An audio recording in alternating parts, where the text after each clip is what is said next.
Sí, entonces fíjate que va a estar muy interesante el evento justamente para ese día. Y bueno, mira, el día de hoy, 10 de mayo del año 2022, tenemos una entrevista, una charla, más bien dicho, entre amigos, aquí muy interesante. Ella es Estela Valdés Figueroa. Ella es perito de la Fiscalía General de Justicia de la Ciudad de México. Pero antes de iniciar justamente esta charla que tenemos con mi amiga Estela, queremos felicitar a todas las mamás. En México se festeja el 10 de mayo, el Día de las Madres, lo cual de verdad les mandamos un fuerte abrazo, cariñoso, respetuoso, nuestra admiración y respeto para todas ustedes.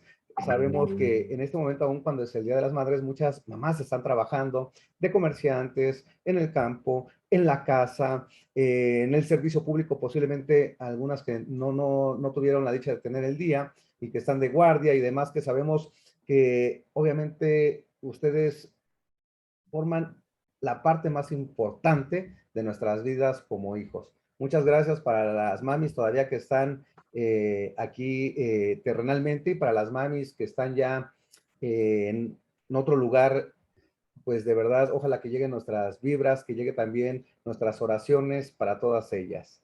Pero bien, justamente para continuar con la plática de hoy, o para iniciar más bien dicho la plática del día de hoy, como ya hice mención, tenemos a Estela Valdés Figueroa. Antes de iniciar esta entrevista, le queremos dar el uso de la voz y darle la bienvenida aquí en su casa INEM, en el Instituto Nacional de Especialización Multidisciplinaria, y preguntarle quién es Estela Valdés Figueroa. Hola, ¿qué tal? Muy buen día.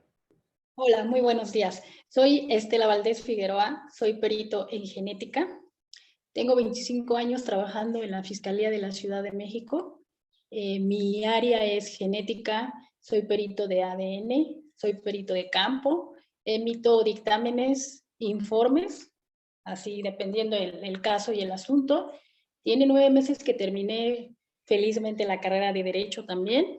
Y estoy a sus órdenes. Espero que la entrevista que me van a dar, pues, como le comentaba al licenciado Rodrigo, es muy importante que intercambiemos información y conocimientos, porque si bien estamos aquí, no somos expertos en todas las áreas, pero sí estamos aquí pues para aprender algo nuevo, ¿no? En este caso, el derecho penal me apasiona. Muchísimas gracias por la invitación y pues muchas felicidades a todas las mamás.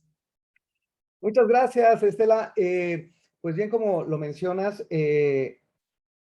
podemos hablar de axiomas, obviamente, en el derecho, aunque pues continuamente evoluciona justamente esta excelente ciencia.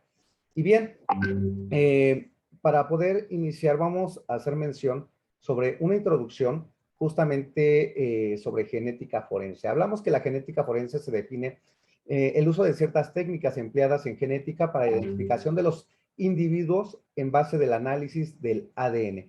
El hecho de que utilizar estas siglas, por ejemplo, de ADN, es para identificar a una persona que sigue un razonamiento sencillo. Cada ser humano es diferente. Dos personas pueden ser más o menos parecidas, sobre todo entre familiares cercanos, pero nunca son idénticos. Esto es, salvo en el caso de los gemelos univitelinos. Esta diferencia entre las personas se debe a que existen millones de combinaciones posibles de ADN entre un óvulo o un espermatozoide, debido a la combinación genética para que se produzca en la meiosis. La procuración de justicia es una función entre sus objetivos. Esta es la investigación de los delitos o tipos penales, así como la persecución de los delincuentes, con el fin de lograr la exacta aplicación de la ley ante los tribunales y la imposición de las penas correspondientes. Bueno, esta es una pequeña introducción que les hacemos mención justamente sobre este tema. Y bien, antes de continuar, estimada Estela, ¿qué nos puedes hacer mención sobre, en tu cuestión particular, qué es la genética forense? Es una ciencia auxiliar en la procuración y administración de justicia. Lo que nos permite es una difusión de los conocimientos, métodos, técnicas y experiencias a través del desarrollo que nosotros somos auxiliares de la medicina forense, del criminalística también. Anteriormente nosotros trabajábamos con una técnica. Ahorita la ciencia ya, la genética ha avanzado mucho. ha dado pasos agigantados, en este caso el secuenciador. Anteriormente nosotros trabajábamos con unas tiras para hibridar. Entonces, ahorita podríamos decir que ya no es así, ya trabajamos con un aparato que es el secuenciador, es específicamente para el genoma humano. ¿Qué sucede? Antes, por ejemplo, el hecho de que nosotros tengamos el mismo grupo sanguíneo no quiere decir, como tú lo mencionabas, Rodrigo, que seamos, que tengamos el mismo material genético. Entonces, ahorita como la genética ya dio pasos agigantados, la mitad de la información genética está heredada por la mamá. Estamos hablando de un 100%. La otra mitad está heredada por el padre. Entonces, te reitero, el hecho de que a lo mejor tú y yo, Rodrigo, tengamos el mismo grupo sanguíneo, no quiere decir que tengamos un parentesco biológico. Entonces, es importante la genética forense en el sistema acusatorio penal, porque justamente con la estadística que trabajamos en el laboratorio de genética podemos excluir o incluir a una persona de que tengan el mismo material genético o de que tengan algún parentesco biológico. Perfecto, excelente. Fíjate que justamente lo que haces mención, podemos dar a colación que los abogados postulantes muchas veces van a, pues en este caso posiblemente no como oferente del órgano de prueba o del dato de prueba, obviamente para desahogar dentro del término constitucional o en la etapa de juicio. Y aparte de que no llevan alguien que los asesore en hacer ciertas preguntas en cuanto a este tema, se la avientan así, ¿no? Dicen, bueno, voy a hacer, yo sé, soy experto del interrogatorio contra interrogatorio y pues ya sé qué preguntar, pero no llevan una metodología previa, ¿no? Entonces sí es súper interesante que conozcan justamente estos términos, conozcan a qué se refiere la genética forense, cómo se le pide al Ministerio Público, cómo se va desahogando, cuál es el método, obviamente para que puedan hacer una debida defensa, porque a veces se desconoce y por lógica se desconoce, aunque tengan la técnica del interrogatorio contra el interrogatorio, no llegan a ser tan efectivos. Bien, querida amiga Estela, mira, fíjate que ahorita nos están haciendo una pregunta en el siguiente término. ¿Qué es el ADN? Ok, el ADN es el ácido desoxirribonucleico. Este está presente en cada una de las células de nuestro cuerpo. Es la que se encargará de almacenar la información genética. Si bien lo que mencionábamos, ¿no? El ADN se encuentra en los eritrocitos blancos. Entonces, nosotros trabajamos con sangre, semen, tejido. En este caso, trabajamos con elementos pilosos. Un elemento piloso porque muchas veces cuando yo me acuerdo que con el viejo sistema acusatorio penal, pues por ahí nos decían, ¿no? Oye, necesito que vaya el perito y que tome una muestra biológica. Y a veces ellos nos comentaban, ¿tiene que ser forzosamente en semen? Obviamente que no. Por eso esta descripción, esa definición del ADN, el ADN se encuentra en todas las células de nuestro cuerpo. Te comentaba, o sea, nosotros podemos tomar muestras de citocepillos de la cavidad oral, ahí también vamos a encontrar el ADN. No forzosamente tiene que ser en el semen, puede ser en la saliva, puede ser en un elemento piloso, puede ser en la sangre, en un chicle también, lo que son las células también de la boca, ahí vamos a encontrar ADN, siempre y cuando el chicle haya sido pues masticado por alguna otra persona. Por eso es muy importante mencionar que dentro de la Fiscalía la genética forense es de suma importancia. ¿Por qué? Porque ya no trabajamos como en la antigüita. Ya ahorita comento la genética ya agigantados dentro de la genética. ¿Ok? Sí, fíjate que aquí hay unas dudas muy interesantes. Por ejemplo, hablas del ADN, que no solamente se encuentra, por ejemplo, en ciertas cuestiones químicas del cuerpo. Bien, el ADN, por ejemplo, alguien que fuma un cigarrillo y lo llega a tirar, ¿cuánto tiempo dura en un lugar ambiente? Sabemos que lo pueden tirar en la calle, a lo mejor puede haber mucho sol, mucho calor, frío, no sé, dependiendo de la temperatura, no sé cuánto tiempo se preserva este ADN y que sea útil para el estudio. Muy buena pregunta que me haces, Rodrigo. Fíjate que los cambios físicos y químicos y tiene mucho que ver, por ejemplo, en cuestiones de los indicios. Hay que tener mucho cuidado porque sí podemos contaminar el indicio, lo podemos contaminar con nuestro propio ADN también, pero sí es muy importante que tengamos en cuenta que dependiendo de donde se encuentre el indicio, por ejemplo, si hablamos específicamente de una colilla de cigarro, si la encontramos en la calle, obviamente, pues que el sol, la temperatura, probablemente la lluvia van a degradar ese ADN, pero por eso estamos los peritos expertos, criminalística, nosotros nos apoyamos con los peritos en criminalística también, los peritos en genética, entonces en una colilla de cigarro puede durar hasta unos meses, dependiendo de las condiciones que se encuentre el ADN. ¿Por qué? Porque también las células se rompen. Entonces, aquí lo que sucede con un espermatozoide es que está compuesto por un acrosoma, es una capa que va a cubrir el ADN. Nosotros utilizamos en el laboratorio búferes de digestión para poder llegar al núcleo de la célula y poder romper ese acrosoma y encontrar lo que es el ADN. Entonces, sí tiene que ver mucho las condiciones en donde se encuentre el indicio. Si hablamos de una, llámese colillas de cigarro, elementos pilosos, sangre, por ejemplo, trabajamos con violaciones, más adelante les voy a mencionar que es un estudio seminológico. Entonces sí tiene que ver mucho las condiciones donde se encuentran los indicios. Y bueno, también en este caso, pues el perito, que es el que va a recolectar el indicio, debe de tener mucho cuidado para no contaminar el indicio, usar guantes, batas, cubrebocas, etcétera. Entonces, sí, depende del indicio. En este caso de una colilla de cigarro, hablamos de meses. El ADN, si se conserva bien, puede durar hasta años.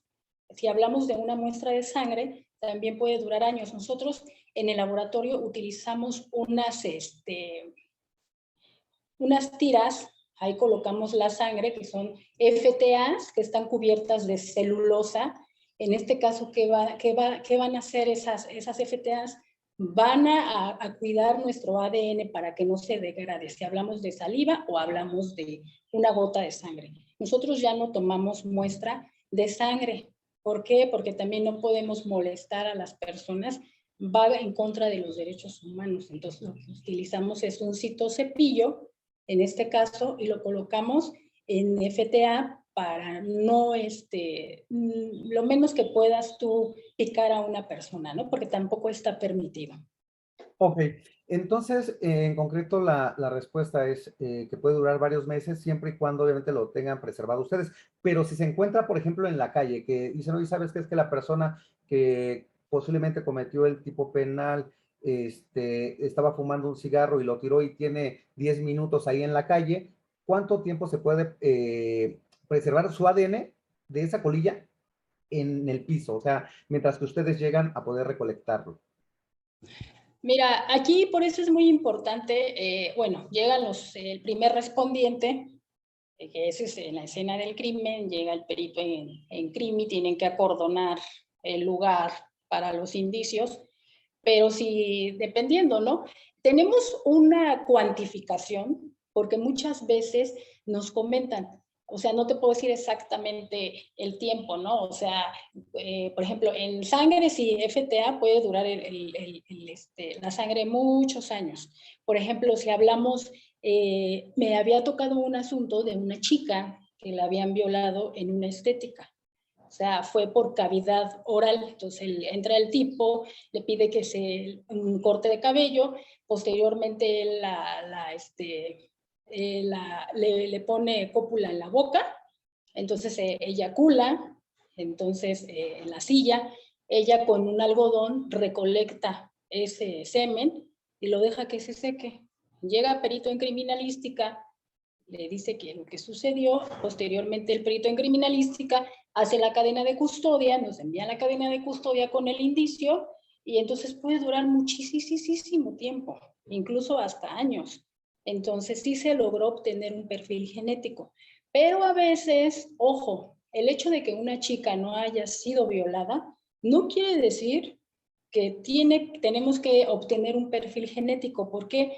Porque muchas veces hay chicas que las violan, se hacen lavados vaginales, el indiciado, imputado utiliza un condón, a lo mejor es azospérmico y no vamos a encontrar el suficiente material genético, que en este caso es el ADN, para poder obtener un perfil genético. Entonces, ¿qué sucede? Lo que nosotros hacemos es que nos auxiliamos de la cuantificación. Para obtener un perfil completo necesitamos 0.1 nanogramo para poder obtener un perfil genético. Si tenemos menos de esa cantidad, a veces no todos los marcadores genéticos van a estar completos. Entonces, lo que también comentábamos, ¿no? La genética es muy bonita, pero desafortunadamente sí a veces se nos complica un poco porque tiene que ver mucho en dónde se encuentra el indicio y en qué condiciones está el indicio. Si lo preservamos bien, el indicio puede durar muchísimo tiempo. Ok, excelente. Fíjate que entrando justamente al tema de los peritos, nosotros podemos presumir que es un perito, pero queremos oír a una perito que nos diga qué es un perito, por favor. Ok, un perito son personas que requieren conocimientos especializados que auxilian al juzgador y el esclarecimiento de la verdad. Un perito puede ser un perito en genética, puede ser un perito en química, puede ser un perito en medicina, en patología. Entonces, para mí eso es un perito que conozca, que esté acreditado, eh, que conozca de su especialidad, porque al final de cuentas, o sea, recordemos que nosotros somos auxiliares del Ministerio Público. Entonces, depende de nosotros que hagamos bien nuestro trabajo. En nuestras manos, nos comenta nuestro jefe, está la libertad de una persona. Entonces, para mí es un perito, es un auxiliar del Ministerio Público que va a llevar a un esclarecimiento de los hechos, de lo que sucedió en ese lugar. Es una persona con mucha experiencia, pero también, ojo, con conocimientos, porque sí se requiere, es como el derecho, ¿no? El derecho hay que estar leyendo constantemente, hay que estar preparándose constantemente, ¿no? Porque si bien lo dijiste, el Código Penal está cambiando constantemente, ¿no? Eso tiene que ver mucho con la población, dependiendo en dónde nos encontremos. Obviamente que van a surgir nuevos delitos, ¿no? Entonces eso para mí, en mis 25 años que tengo trabajando, para mí es un perito en la especialidad correspondiente de cada quien. Fíjate que es muy interesante. Voy a retomar palabras que hiciste mención durante estos minutos, en el sentido de que, como bien lo mencionas, el conocimiento es infinito, ¿no? Y eres, la verdad, muy sencilla en el sentido de decir que también vienes a aprender y que aprendes, ¿no? De los cursos, que tanto das como igual los cursos a donde vas y obviamente tomas, ¿no? Eso es súper interesante porque siempre se hace mención que cuando uno cree que lo sabe todo, dejas en ese momento de aprender. Y la verdad que valoramos mucho justamente que haya personas tan profesionales y comprometidas como tú, como servidores públicos en la fiscalía. Ahora bien, algo que también hiciste mención, que debes de ser un perito acreditado. Lo acabas de decir hace unos minutos. ¿A qué te refieres con un perito acreditado? O sea, que lo acredite una escuela que pueda tener credenciales justamente para ser perito, toda vez que luego veo en múltiples lugares que se hace mención de que les van a dar cursos para peritos y el problema viene cuando van a desahogar justamente una pericial, ¿no? Que dentro de una de las preguntas les dicen que con qué se acredita, ¿no? Entonces queremos que tú nos menciones cuál es la forma de acreditarse como perito. ¿Okay? Bueno, ahí en el laboratorio, en la Fiscalía de la Ciudad de México, ahorita ya contamos nosotros lo que es con la norma 17025, donde habla de control de calidad. ¿Qué dice la norma 17025? Es muy importante que también los laboratorios, tanto el personal como el laboratorio, estén acreditados. Es muy importante eso porque depende de nosotros y bien los abogados defensores van a decir, bueno, el perito que está realizando ese estudio es confiable. ¿Cómo podemos saber si el perito que está realmente realizando ese estudio es confiable? Nosotros contamos con unos kits en el laboratorio. Esos kits se tienen que validar antes de que se realice un estudio, se tiene que validar. Todo el material que nosotros utilizamos en el laboratorio, y bien lo dijiste con una escuela ICITAP y ANAF, esas son las escuelas especializadas que van a acreditar tanto a los laboratorios como a los peritos, con la finalidad de cuando vayamos a un juicio oral, porque hasta ahorita pues no nos ha salido un abogado que nos pregunten eso, ¿no? Estamos en proceso pero si bien esas escuelas que son especializadas para los peritos y para los laboratorios, ya tenemos que estar acreditados también. Justamente, te mencionaba, son esas dos escuelas, hemos tomado cursos. La norma 17025 de control de calidad, se menciona ahí en esa norma que tanto el personal como el laboratorio de genética y también los aparatos que nosotros utilizamos en el laboratorio, utilizamos también bitácoras que llevamos por fechas, una libreta de control que esté totalmente con número, ya. Entonces ahí anotamos todo lo que vamos realizando, los asuntos de ADN, en este caso que empiezan por la carpeta de investigación, se le da numeración.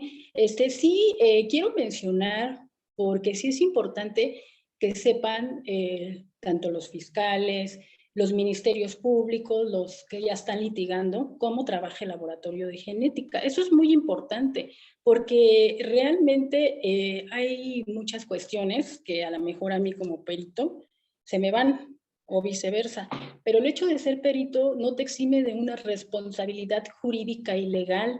Entonces sí es muy importante que nosotros como peritos pues conozcamos la ley orgánica, qué sí debemos de hacer y qué no debemos de hacer. Entonces, ahorita mencionabas, esas son las dos escuelas que a nosotros como peritos nos van a acreditar. Entonces, utilizamos bitácoras también en el laboratorio con fechas por si hablamos en este caso de un reactivo que estemos utilizando como la fosfatasa ácida, que es específicamente para un estudio seminológico, para semen, nada más. Entonces sí es muy importante y esas preguntas pues no nos las han hecho. Entonces ya tienen una tarea ahí para que nos pregunten los abogados defensores.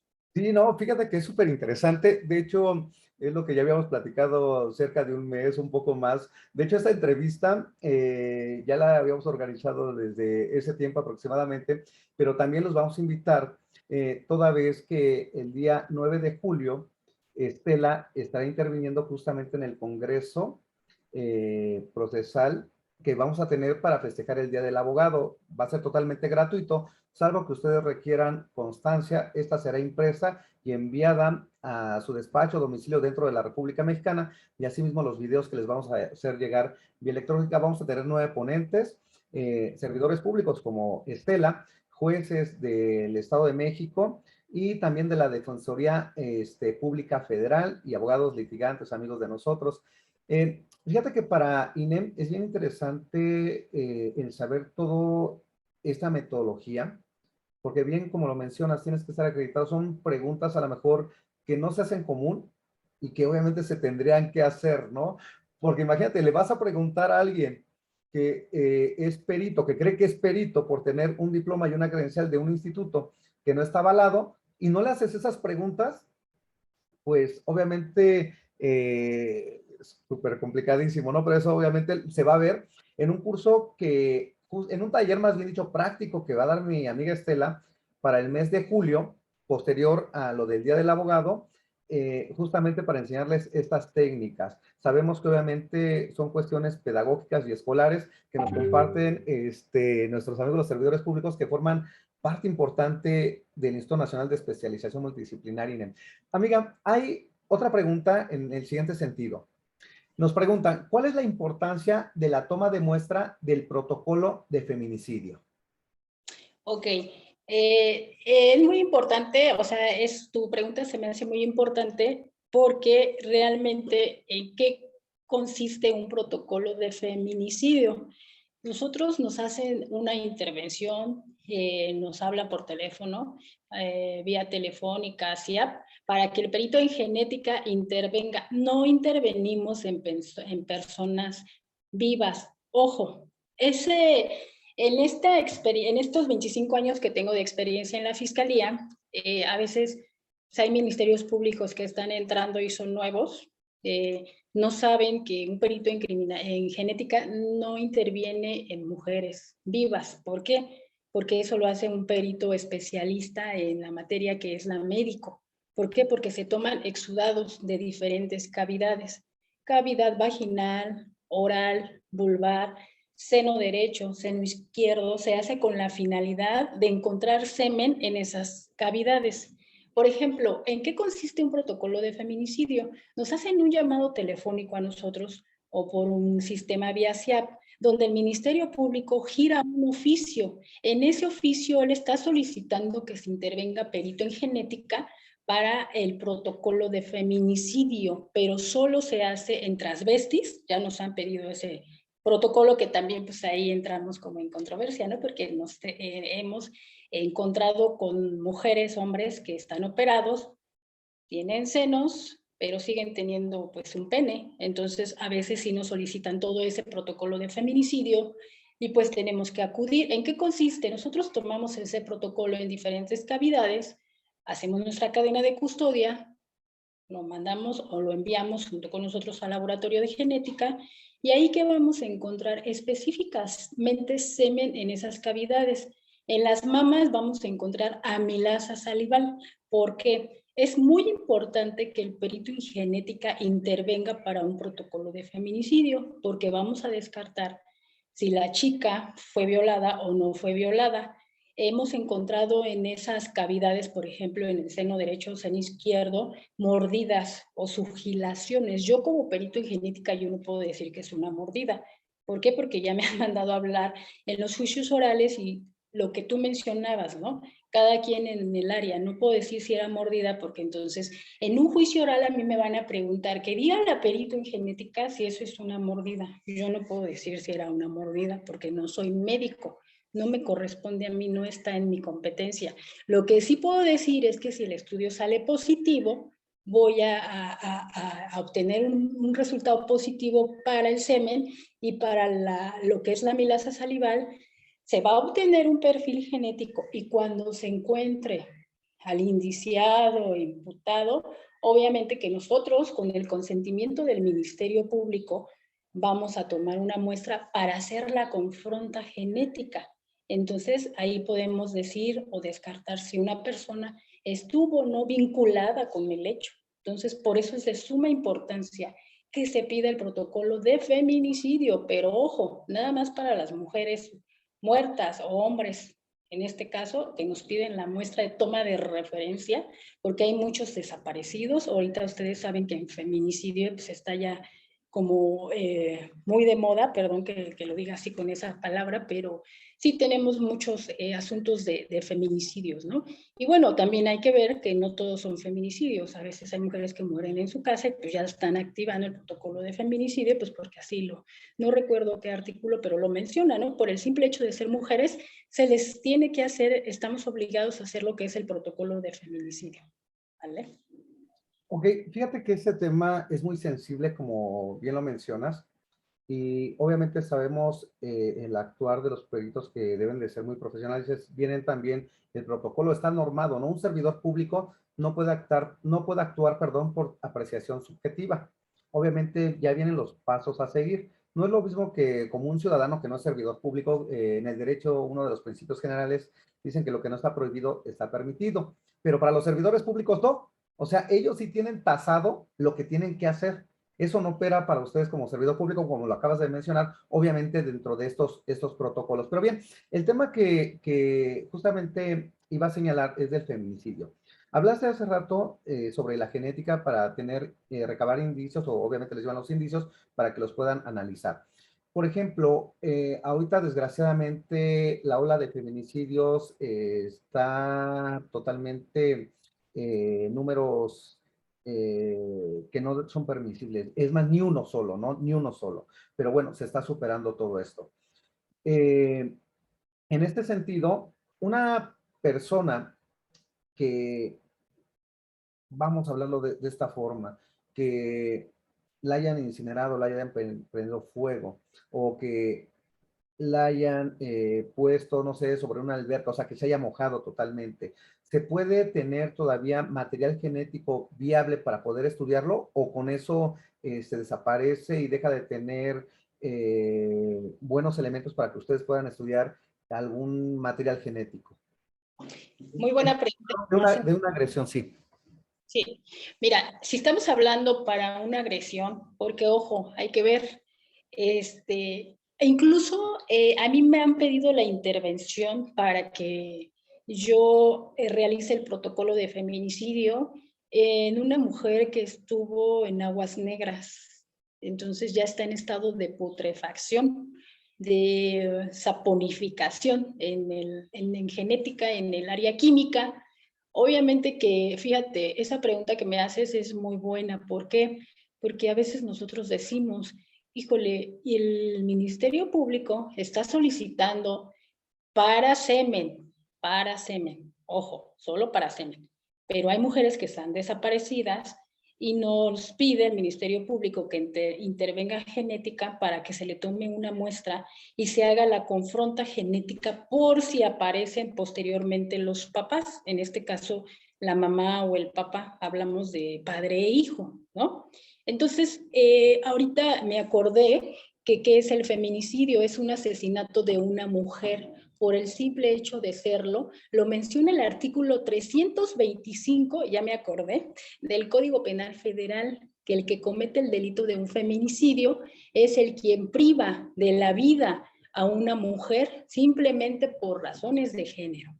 Entonces, esa pregunta que me hiciste son dos preguntas, te voy a contestar la primera. Si hablamos en este caso en cuestión de semen, puro semen, he ido a atender mujeres que están en estado de putrefacción y he encontrado una o dos células por frote en una laminilla y sí he encontrado semen, uno. A mí hasta me cayó de extraño porque la mujer ya tenía mucho tiempo en las aguas negras.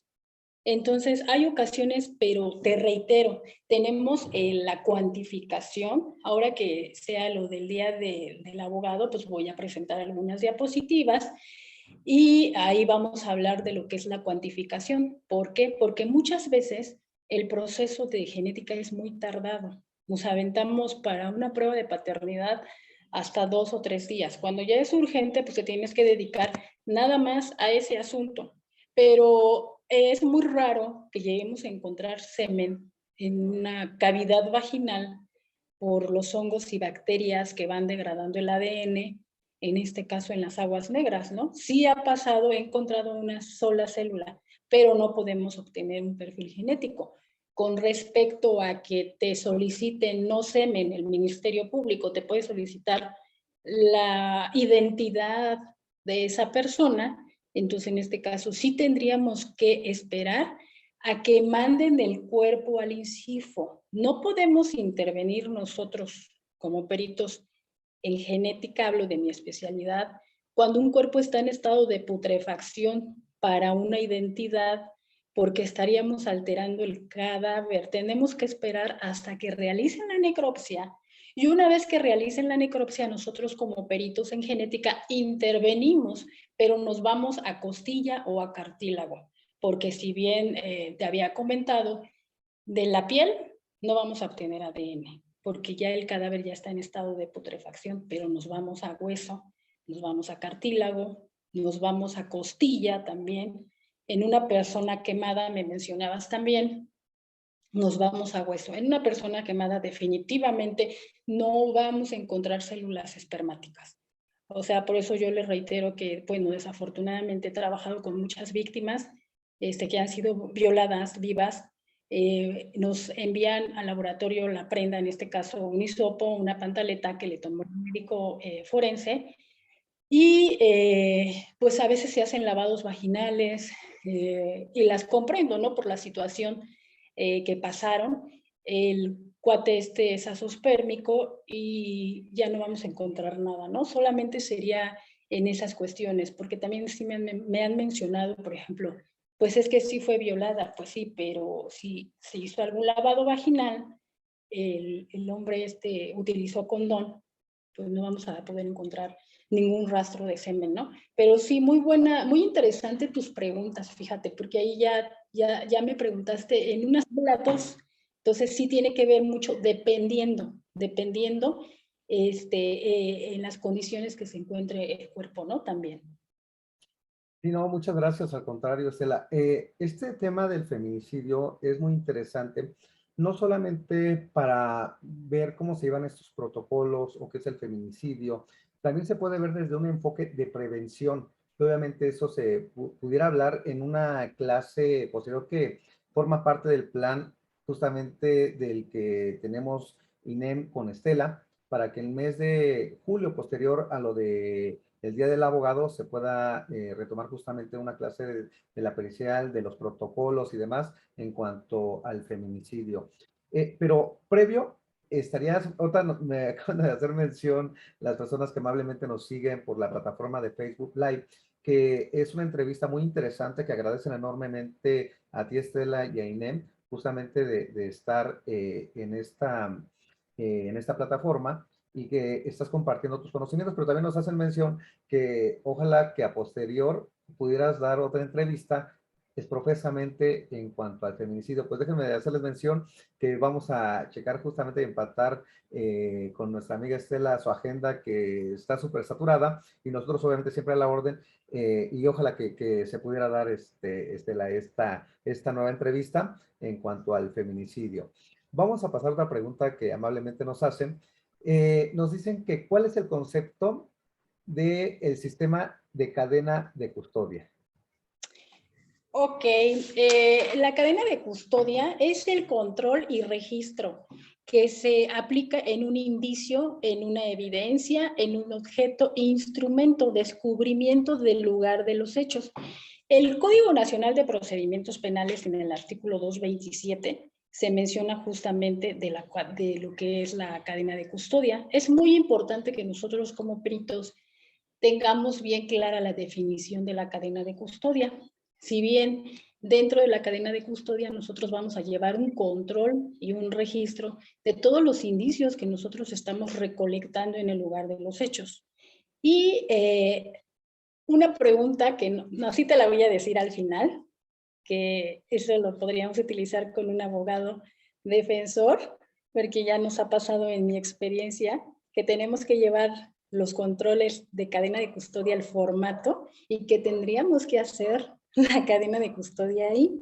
¿Por qué? Porque eso se hace con la finalidad de que a lo mejor la cadena de custodia pues no sea alterada, que el indicio lleve la continuidad de la cadena de custodia, ¿no? Porque muchas veces esa es la cuestión. Cuando nosotros vamos a las tomas de muestra a los reclusorios, en este caso siempre trabajamos con el reclusorio Oriente, ahí es donde yo voy a las audiencias, y es muy importante que llevemos lo que es el formato de cadena de custodia y ahí mismo al tomar la muestra biológica de saliva tiene que estar presente el abogado para que el perito en genética pueda tomar esa muestra. Porque también si bien es cierto, si el cliente o en este caso el que ya está detenido no quiere donar la muestra, nosotros no lo podemos obligar a que se nos proporcione la muestra biológica.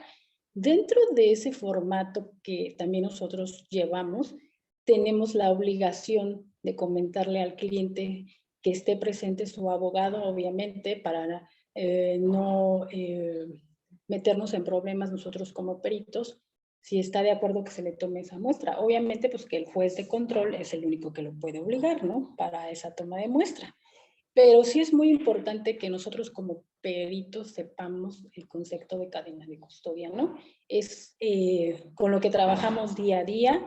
Y otra cosa, hay indicios que nos han mandado al laboratorio de genética que no está bien. El oficio de petición hay veces que no coincide con la cadena de custodia, la carta de investigación, y les tenemos que regresar los indicios. Entonces, es muy importante que la persona que va a recolectar el indicio y la que va a realizar el oficio venga bien, porque si no, no podemos recibir un indicio así. Otra cosa, es muy importante que nosotros como peritos, el artículo 16 constitucional se menciona que todo acto debe de estar fundado y motivado. Nosotros tenemos que actuar con un oficio de petición, con un llamado telefónico también y por medio del CIAP, ¿no? Porque hay ocasiones que nos dicen, ve perito, pero todavía no hay ningún llamado. Entonces a veces nos puede decir a lo mejor el abogado defensor ¿qué interés tenía el perito para haber acudido a ese asunto si no tenía una orden, ¿no? Como es un oficio de petición junto con la cadena de custodia, ¿no? Entonces es muy importante que sepamos el interés que tiene la cadena de custodia para nosotros como servidores públicos. Y obviamente no lo menciono yo, lo menciona el artículo 227 del Código Nacional de Procedimientos Penales, ¿no? Por eso es tan importante que sepamos el concepto de la cadena de custodia. Fíjate que justamente hablar de la cadena de custodia es muy amplio, muy interesante. Surgiría aquí una duda, una pregunta. ¿Cuándo se rompe o se fragmenta la cadena de custodia justamente en ese sentido? Ok, cuando no tiene una continuidad, ¿no?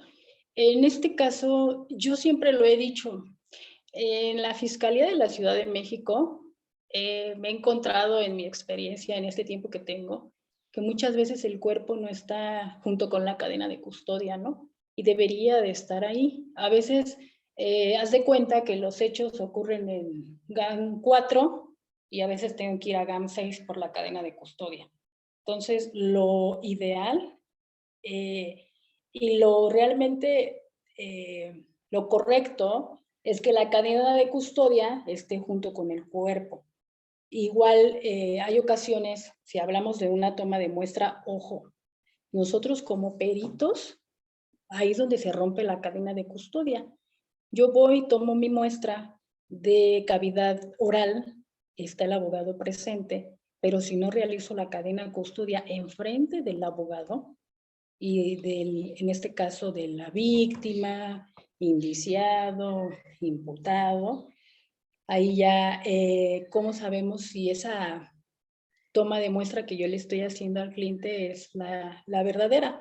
Entonces ahí se rompe la cadena de custodia. Si nosotros no llevamos nuestro formato de custodia y ahí mismo, en presencia del abogado, realizamos el llenado de la cadena de custodia. Si es válido que también se realice, lo dice la norma también, de llenar la cadena a mano en presencia del cliente. No sé, Rodrigo, tú como abogado, ¿qué opinas? Fíjate que son temas súper interesantes y viéndolo desde una perspectiva justamente como perito, como abogado, como asesor jurídico, como juez, obviamente son diversos puntos de vista, pero a final de cuentas se tiene que llegar a la metodología a un punto en concreto, ¿no? Justamente lo que habla el 20 constitucional, el esclarecimiento de los hechos, ¿no? Ese es el punto clave donde todos estos sujetos procesales tienen que llegar justamente a este esclarecimiento de los hechos. Se habla que el culpable no quede impune, reparando el daño y proteger al inocente. Y eso se hace mención que no solamente proteger al inocente es la posible víctima en diversos tipos penales, ¿no? A veces no es la víctima, sino la víctima es el que está en el centro de reinserción social. Pero bueno, esos son temas que se pueden ir retomando justamente en las clases a posterior. Estimada Estela, eh, de las preguntas que nos hacen favor de llegar justamente aquí a INEM, hay unas muy interesantes, como bien los amigos y amigas que nos han hecho llegar justamente a las anteriores. En este sentido en el Estado de México, si un abogado defensor le pide al juez una pericial justamente de la Fiscalía General de Justicia de la entidad del Estado de México, muchas veces le dice el juez, no le podemos otorgar esa solamente al Ministerio Público. Usted, si quiere una pericial, su representado o los familiares de su representado son quien la tienen que pagar. ¿En la Ciudad de México es igual? O si en dado caso el representante del imputado indiciado, dependiendo de la etapa con que se encuentre, pero vamos a hablar genéricamente como es el Código Nacional, del imputado, puede pedirle al señor juez que requiere una pericial, por ejemplo, en genética, y sin mayor objeción, a usted los mandan a llamar. Sí, fíjate que interesante tu pregunta, porque, por ejemplo, nosotros hemos, no porque yo trabaje ahí, de verdad, ni porque tenga muchos, estaba platicando con una colega y varios colegas míos de laboratorio de genética y de otras áreas, los mejores peritos que hay, la verdad, llámese genética, química, criminalística, fotografía, son los mejores peritos que hay es en la Ciudad de México. la verdad, porque tenemos mucha experiencia, salimos a campo, pero sí nos han solicitado que se envíe un perito de genética. Nosotros trabajábamos para Tlaxcala, nos mandaban muchos huesos para obtener perfil genético. Sí, sí se puede, sí nos han mandado a llamar en colaboración de otros estados. El año pasado me mandaron a hablar a mí para ir a tomar unos huesos en la Fiscalía de Tlanepantla, o sea, ahí es Estado de México. Hemos acudido también a algunas audiencias en el Estado de México, pero lo hacemos en colaboración. Si bien dices tú, pues a veces no podemos ser jueces y partes, ¿no? O sea, a mí me gustaría mucho litigar, pero yo creo que no podría en el Distrito Federal, pues porque, bueno, soy perito en genética, terminé la carrera de Derecho, pero sí hay que ver, en el Estado de México sí se puede, me parece que sí, pero pues no podríamos ser jueces y partes, pero sí nos han pedido la colaboración, incluso para ilustrar o auxiliar, en este caso, pues a un ministerio público que esté llevando algún asunto particular. Ok, perfecto. Sí, te hago esta pregunta porque en muchos casos vemos aquí en el Estado de México que el abogado postulante, el abogado litigante más bien le dice al juez que requiere un perito, por ejemplo, en genética, toda vez que el imputado pues no puede ni su familia pagarlo, y les dice que ellos lo tienen que pagar y tiene que ser particular, no de los peritos adscritos a la fiscalía, ¿no? En la Ciudad de México he visto un trato un poco más sensible. Digo, no digo que en el Estado de México no sean sensibles, pero puede ser también por la carga de trabajo, porque los peritos pueden ser menos en el Estado de México, pero en la Ciudad de México lo llegan a pedir y se les pone a disposición, obviamente, los peritos de la Fiscalía. Bien, ahora bien, mira, nos hacen aquí unos abogados que te hagamos una pregunta. Dicen, Rodrigo, ¿puedes preguntarle, por favor, a Estela cuál podrían ser tres preguntas idóneas y pertinentes que se le puede hacer al perito como oferente de la pericial? O sea, como, vamos, que el abogado defensor o el Ministerio Público, tres preguntas idóneas que te puedan hacer en el interrogatorio. Ajá, por ejemplo, como para tirar el dictamen, En podría este ser. caso, sí, en este Es muy caso, por ejemplo, yo soy quien soy el oferente, te ofrezco obviamente como medio de prueba, vamos a ver en la etapa de juicio oral, ¿cuáles serían tres, más dicho, para primero fortalecer? Y ahorita justo ahorita nos están escribiendo que cuáles serían tres preguntas para tirar la pericial. Pero tres preguntas serían primero para fortalecer la pericial. Hablando en el sentido de que el abogado pues ya tomó tu curso en INEM con nosotros y va a hacer tres preguntas idóneas.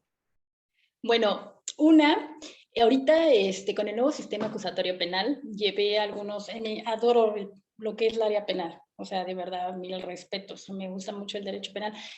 Eh, Ahorita hay como controversia porque en el Instituto de Capacitación, por ejemplo, pues para ser perito tienes que estar titulado, obviamente. Si no estás titulado como un abogado, pues cómo es posible que estés dando un dictamen, ¿no? Si no eres experto, en este caso, hay especialidades como genética forense, todo lo que son ciencias biológicas, sí tendríamos nosotros que estar titulados. Entonces ahorita hay una controversia porque yo me acuerdo hace muchos años, hace 25 años, cuando yo entré a la fiscalía, pues realmente estamos viendo qué va a pasar con los peritos en criminalística y en fotografía. ¿Necesitarían ellos una especialidad o una licenciatura para decirse que son peritos expertos que van llevando, no sé, una investigación? ¿Cómo va a ser eso, no? O sea, si te pones a pensar esa situación. ¿Por qué? Porque para ser un perito y para acreditarse hablamos de una acreditación, hablamos de una certificación, se me había olvidado hace rato el término, una cosa es la acreditación y otra cosa es la certificación. ¿Cómo vas a demostrar? Porque si bien no debemos de generalizar, no todos los peritos, no todos los MPs, no todos los fiscales son malos. De verdad me he encontrado con gente muy preparada, abogados, ministerios públicos, litigantes, peritos. Entonces sí tenemos que estar como a la par de otras personas que se están preparando continuamente, ¿no?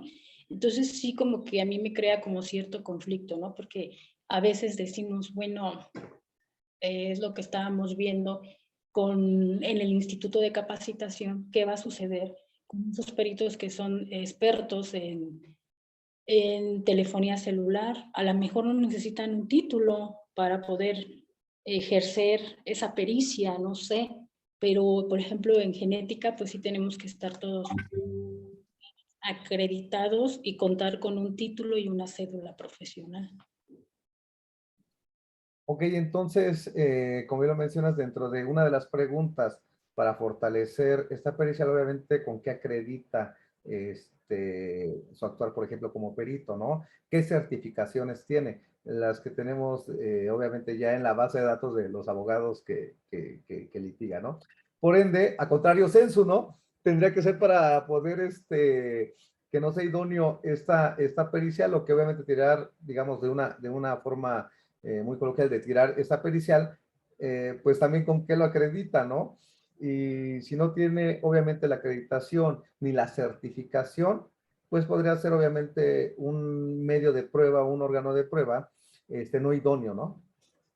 Sí, porque mira, mencionaste algo muy bueno, pero bueno, le voy a dar armas a los litigantes, ¿no? Para cuando yo vaya a mis compañeros a juicio oral nos pregunten eso y nos quedemos, no, pues estamos en proceso, ¿no? No, Entonces, fíjate que es interesante lo que dices porque esto nos queda súper claro, antes de que lo hagas mención, que esto es de cuestión pedagógica, es cuestión escolar, y mientras que sea de cuestión pedagógica y escolar, a ustedes como servidores públicos, es totalmente viable, ¿no? Adelante, adelante, amiga. Justamente quise hacer estos segundos nada más para que se viera más emocionante tu respuesta.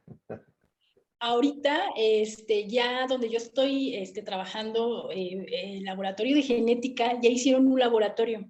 Estamos trabajando con una base de datos. Ahorita todos los servidores públicos ya se les está citando para que vayan, se tome muestra de saliva y se obtenga un perfil genético. Nosotros como peritos en genética, eso puede ser de lo que hablamos de control de calidad. Por ejemplo, el laboratorio de todos los 30 que somos muy poquitos peritos, de verdad no somos muchos, tenemos demasiado trabajo y ustedes como abogados lo saben, obviamente que la delincuencia pues ya nos arrebasó a todos, ¿no? Es demasiado trabajo lo que tenemos que hacer, hay muy poco personal, pero trabajamos con toda la actitud positiva del mundo. Entonces, ahorita ya se está trabajando con la base de datos. Justamente, por ejemplo, en el laboratorio de genética ya tienen mi perfil genético. Entonces, trabajamos con asesinos seriales también. Hemos encontrado un perfil genético en 40 carpetas de investigación. El mismo perfil genético lo hemos encontrado en 40 carpetas de investigación. Por eso les comento que de verdad, estoy muy agradecida con la Fiscalía de la Ciudad de México. He aprendido muchas cosas, me gusta mi trabajo. Los mejores peritos de verdad son ahí, porque ahí nos hacemos, ahí salimos a campo. Pero sí, una de las cuestiones que nos podrían preguntar es que si estamos acreditados y certificados. Entonces ya les di un tip muy bueno a los abogados defensores para que nos pregunten eso, ¿no? Entonces nosotros nos vamos a quedar así. Otra pregunta que me han hecho a mí, no todos los abogados, la verdad, hay algunos que sí me han preguntado que si yo, aparte de tener la carrera de químico farmacobiólogo, cuento con algún curso en células espermáticas o cuento con algún diplomado. Entonces, el hecho de ser perito en genética también requiere un curso en biología molecular. Entonces, por ahí podrían atacarnos a nosotros como peritos en genética, si realmente nosotros tenemos cursos o nos estamos preparando constantemente. Si yo soy experto en patología forense, un ejemplo, para visualizar ese tipo de células espermáticas. Por ejemplo, hablamos de células vaginales que son muy diferentes a las células espermáticas. Entonces, si el reactivo que estamos utilizando, por ejemplo, la fosfatasa ácida la utilizamos exclusivamente para el semen. Nos pueden dar falsos positivos también. ¿Cómo puede ser eso? Si nosotros no preparamos el reactivo, no llevamos una bitácora, si hablamos en cuestión de control de calidad, pues también el abogado defensor podría decir que el estudio que el perito en genética es confiable, salió un estudio positivo, ¿sí? Están inculpando a mi cliente. Entonces, ¿yo qué certeza como abogado puedo decir que esas células espermáticas que encontraron pertenecen a mi cliente? Entonces, son como varios detallitos que a veces no nos pregunta el abogado defensor. Entonces, ¿llevan una bitácora? No, pues que sí. Va por fechas, está foliado. Entonces, ahorita ya con el nuevo laboratorio que ya hicieron en servicios periciales, se va a poner muy bonito. ¿Por qué? Porque el abogado defensor ya va a poder entrar al laboratorio de genética, va a poder ver en qué consisten todos los procesos. Muchas ocasiones nos han dicho, oye, ya quiero mi dictamen. Sí, pero el término se le vence al MP, no a mí. También nosotros como peritos en genética somos autónomos, y no nada más en genética, en otras áreas. Entonces es muy importante que el cliente, en este caso el MP, no el MP, sino el abogado defensor, perdón, confíe en nuestro trabajo. Y ya al rato ya va a poder ir al laboratorio nuevo y él va a ver todos los procesos, cómo se trabaja.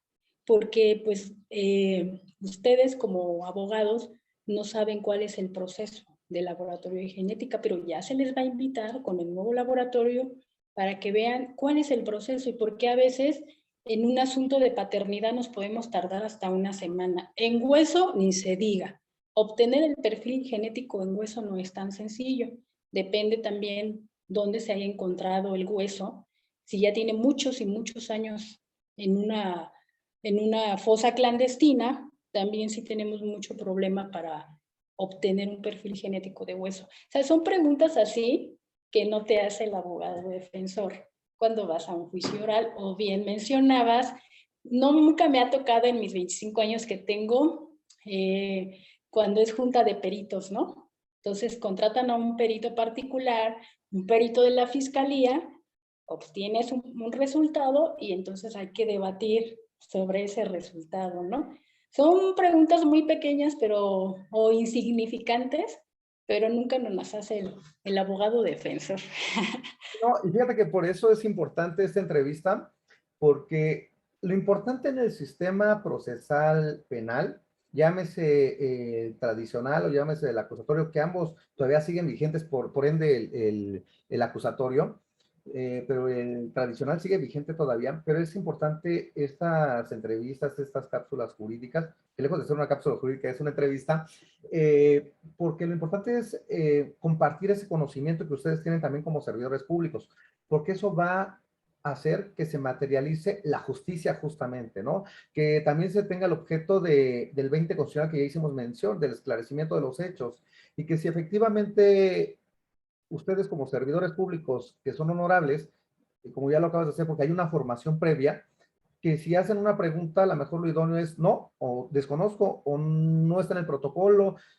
Muchas Claro. veces, fíjate que se sataniza y se ve como un trofeo grandísimo cuando ustedes dicen desconozco. O sea, están siendo honestos, ¿no? Desconozco, no está, o simple y sencillamente nuestro sistema de impartición de justicia en el Estado, o sea, no me refiero en el Estado de México, sino en el Estado, en la República Mexicana, no se cuenta todavía con esa técnica, no se cuenta todavía con esa tecnología, ¿no? Y justamente como tú viste mención en un inicio de esta entrevista, pues no lo sé, no lo tenemos, ¿no?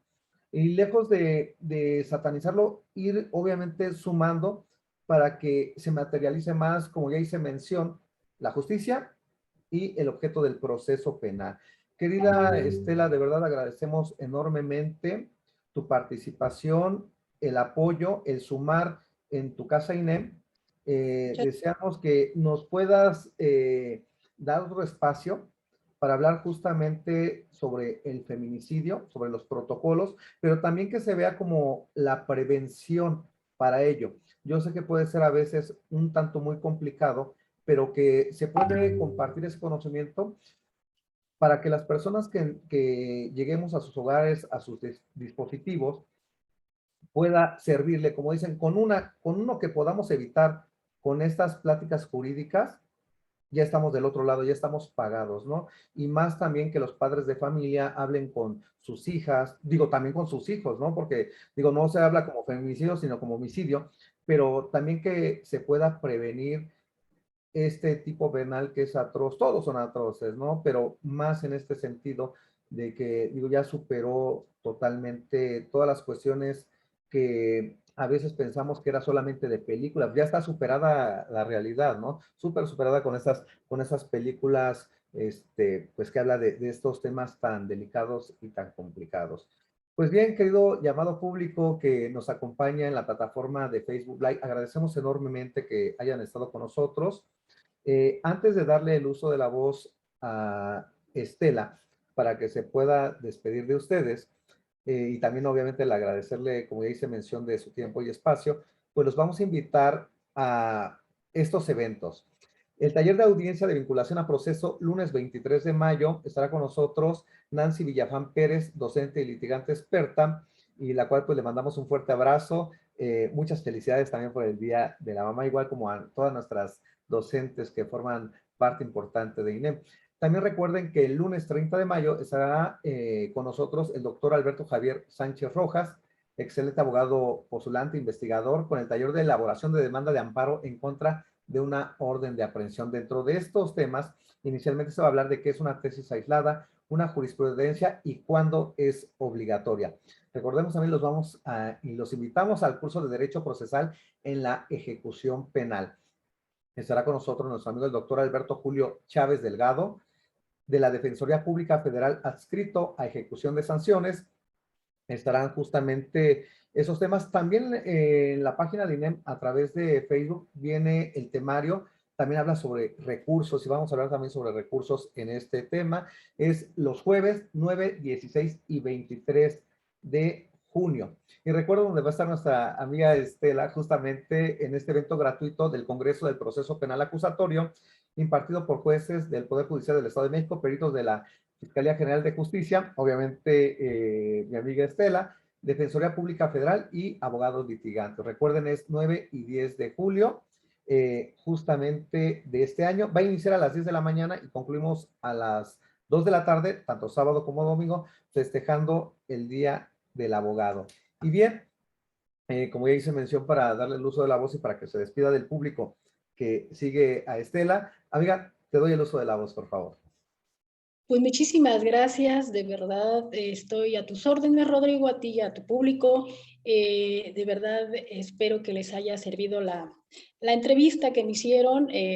Bien reitero desde que empezó la entrevista, lo más importante son los conocimientos que nos podamos llevar tanto de la persona que está escuchando como la persona que está dando la conferencia. Y pues estoy muy agradecida y pues los esperamos el 9 de julio también y el Día del Abogado, ¿no? Estamos a sus órdenes. Y muchísimas gracias, Rodrigo, a ti y al personal, porque sin ustedes pues no es posible realizar este tipo de eventos que son muy importantes y congresos y diplomados, ¿no? Yo creo que lo más importante es seguir nosotros superándonos día a día con nuevos conocimientos, tanto en el derecho como en la genética forense. Muchísimas gracias y pues que la pasen bien todas las mamás. Así es, no, muchas gracias, de verdad, Estela, muchas gracias a todas y a todos que están amablemente siguiendo esta transmisión y también a quien obviamente más tarde lo va a reproducir. Y fíjate que vas a tener un tema súper interesante justamente el Día del Abogado. El tema tuyo, bueno, obviamente ya lo sabes, pero pues se lo vamos a compartir al público. ¿Qué debe preguntar el abogado defensor en el interrogatorio y contrainterrogatorio al perito de la fiscalía? Recuerden que es una hora por cada ponente, son 9 ponentes, 9 y 10 de julio. Los invitamos a que visiten la página de INEM para que vean la oferta académica. En muchos de los casos son cursos gratuitos, conferencias gratuitas. Este es con el objetivo de que se sigan capacitando y que obviamente puedan ustedes tener un excelente actuar, ya sea como abogados litigantes, como peritos, como ministerios públicos y también como jueces. Fíjate que dentro de un par de semanas vamos a tener también un curso, un taller muy interesante que lo va a dar una jueza y justamente es el actuar del juez dentro de la etapa de juicio oral. O sea, cómo piensa el juez jurídicamente. Porque muchas veces hacemos toda la armadura para llegar no tanto a un litigio, sino a veces los abogados lo agarran tan personal. Dicen, es que el juez no estudia, es que el juez tiene su propio criterio, es que el juez, y la situación que apelan, les confirman, presentan su juicio de garantía y no les amparan ni protegen, ¿no? Entonces, pues posiblemente no estaba tan mal el juez. Entonces tenemos que, los invitamos a que estén en este curso. Y aparte, fíjate también algo muy interesante, que muy poco se lleva en los institutos, que también lo va a dar la juez, sobre lenguaje oral y corporal. ¿Cómo tiene que llevar esto el abogado, el Ministerio Público, justamente para que pueda realizar bien su actuar dentro de estos juicios? Va a estar súper interesante, los invitamos, aparte de los flyers que ya vieron justamente en pantalla, y pues síganos en el INEM. Muchas gracias, Estela, un fuerte abrazo. Deseamos que todas las mamás que nos ven y las que no nos ven, que de verdad se la pasen súper especial, un fuerte abrazo. Digo, porque no en todos los lugares llega pues el internet ni estas plataformas, ¿no? Pero por favor, denle un fuerte abrazo a su mami, como dicen, mejor en vida, ¿no? Y no cuando ya estén. Y las mamis que ya no están, pues bendiciones para todas ellas que estén en el mejor lugar donde se merecen, justamente estar con Dios. Un fuerte abrazo, muchas gracias a todos y todas. Gracias, hasta luego, que tengan buena tarde.